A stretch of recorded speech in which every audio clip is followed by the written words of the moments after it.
అదే RTV app వార్తల్ని క్షణాల్లో చదివే అవకాశం ఉంటుంది. ఒక న్యూస్ పేపర్, ఒక టెలివిజన్ ఛానల్ మీ చేతుల్లో ఎప్పుడు ఉంటాయి. ఇంతవరకు నిర్లక్ష్యంగా ఉండి ఇప్పటికిప్పుడు ఎలక్షన్ కోసం అని చెప్పేసి ప్రత్యేకించి ఎలక్షన్ కోసం అని చెప్పేసి 6100 పోస్టులతో ఇవ్వడం అనేది చాలా బాధాకరమైన విషయం అండి. ఎంత బాధాకరం అంటే మేము ఎంత అవస్థలు పడుతున్నాం అనేది మీరు చూస్తున్నారు ప్రతి ఒక్కరు కూడా. ఎందుకంటే మేము ఉత్తరాంధ్ర సివిల్స్గా భావిస్తున్నటువంటి పరీక్షలు ఇవి. సివిల్స్ అయినప్పటికీ కూడా ఎంతో కొంత మేర రాణించొచ్చామో కానీ ఈ యొక్క డిఎస్సి ఆస్పిరెంట్స్ అనేవాళ్ళు ఉపాధ్యాయుల పోస్టులు కొట్టడం అనేది ఎంత కష్టమైన పని అనేది మీ అందరికీ తెలిసినట్టు విషయమే. ఇలాంటి పరిస్థితుల్లో, ఇలాంటి క్లిష్ట పరిస్థితుల్లో మేము ఎంత ఆశలు పెట్టుకున్నాం, మా తల్లిదండ్రులు ఎంత ఆశలు పెట్టుకున్నారు, మా కుటుంబ సభ్యులు ఎంత ఆశలు పెట్టుకున్నారో ఈ ఆశలన్నింటినీ కూడా నీళ్ళు చల్లి నిరగార్చి చేసినటువంటి పరిస్థితి ఈ ప్రభుత్వం ఉంది. ఈ ప్రభుత్వం ఇప్పటికైనా సరే ఈ యొక్క నోటిఫికేషన్ వెనక్కి తీసుకొని తక్షణమే 30,000 పోస్టులతో మెగా డిఎస్సి ప్రకటించాలి. లేదంటే రానున్న ఎన్నికల్లో, సార్వత్రిక ఎన్నికల్లో అయినా సరే మేము దాదాపుగా 10 లక్షల మంది అభ్యర్థులు ఉన్నాం. మా కుటుంబ సభ్యులతో కలిసి దాదాపుగా 60 లక్షల మంది ఓటర్లు ఉన్నారు. మేమందరం కలిసి ఇంకా అందరికీ మోటివేట్ చేస్తూ మరి మీ యొక్క ప్రభుత్వాన్ని గద్దె దించుతామని కూడా ఈ సభాముఖంగా మేము తెలియజేస్తున్నాం. ప్రతి ఒక్కరికి చెప్తున్నాం, ప్రతి ఒక్కరికి హెచ్చరిస్తున్నాం కూడా.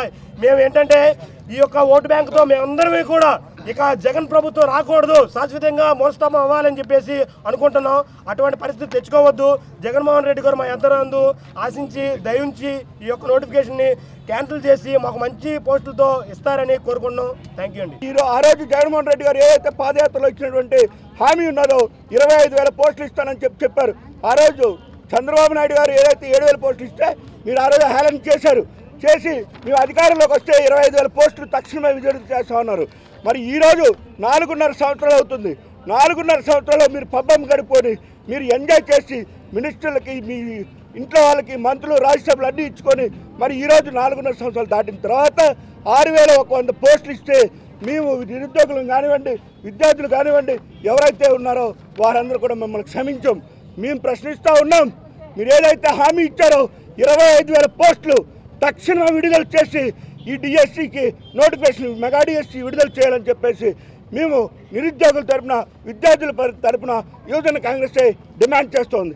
మీరు ఒక్కటే గుర్తుపెట్టుకోవాలి జగన్మోహన్ రెడ్డి గారు, మీరు ఒక్కటి గుర్తుపెట్టుకోండి. ఈరోజు 4.5 సంవత్సరాల్లో మీరు పబ్బం గడుపుకున్నారు, పదవిని ఎంజాయ్ చేశారు. రానున్న రోజుల్లో యువకులకి, విద్యార్థులకు ఉన్నటువంటి ఓటు హక్కుతో మీకు బుద్ధి చెప్తామని తెలియజేసుకున్నాం. రేపు రానున్న రోజుల్లో ఏదైతే రాజ్యం శర్మిలమ్మ గారితో తీసుకొచ్చి విద్యార్థులకి DSC notification, mega DSC notification ఇస్తామని చెప్పి, అలాగే ఇప్పుడు డిఎస్సి నోటిఫికేషన్ పైన ఎన్నో టెక్నికల్ ఇష్యూస్ ఉన్నా సరే మీరు ఉన్న నెల రోజుల వ్యవధిలో ఏదైతే ప్రిపేర్ అవ్వమంటున్నారు, మరి ప్రిపేర్ అవ్వడానికి వీలు లేకుండా, వాళ్ళకి చదువుకోవడానికి అవకాశం లేకుండా ఈరోజు డిఎస్సి పోస్టులు రిలీజ్ చేసి వాళ్ళని వెంటనే తక్షణం ఎగ్జామ్ రాయమంటే రాయలేని పరిస్థితి వాళ్ళకు ఉన్నది. మరి దాని గురించి మీరు ఆలోచించాల్సిన విషయం ఉంది. మరి గుర్తుపెట్టుకొని జగన్మోహన్ రెడ్డి గారు, నిరుద్యోగులతో ఆటలాడొద్దు. రేపు రానున్న రోజుల్లో ఓటు హక్కుతో మీకు బుద్ధి చెప్తామని చెప్పేసి యువజన కాంగ్రెస్ డిమాండ్ చేస్తుంది. మరిన్ని వీడియోస్ కోసం ఛానల్ ని సబ్స్క్రైబ్ చేయండి. లేటెస్ట్ అప్డేట్స్ కోసం వాట్సాప్ ఛానల్ ని ఫాలో చేయండి.